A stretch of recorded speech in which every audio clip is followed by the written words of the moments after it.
Hey guys, in this video I will teach you how to make mini corn dogs. So first thing you gotta do is just get your mini corn dogs over here.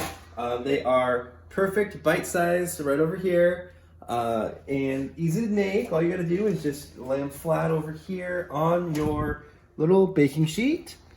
Okay, I think we're gonna do, maybe we're gonna do 8 of them. But then there's only 3 left in the bag, so you know we're just gonna do all of them over here. It's really easy to do, so you just put them all on the little sheet like this. Oven's gonna be at 350, it's already preheated. And you just put them right in on the top shelf. They bake for 15 minutes, and you gotta let them cool for about 3-4 minutes, and ta-da! Go ahead and dip them in some mustard and ketchup, and you have a cute little snack.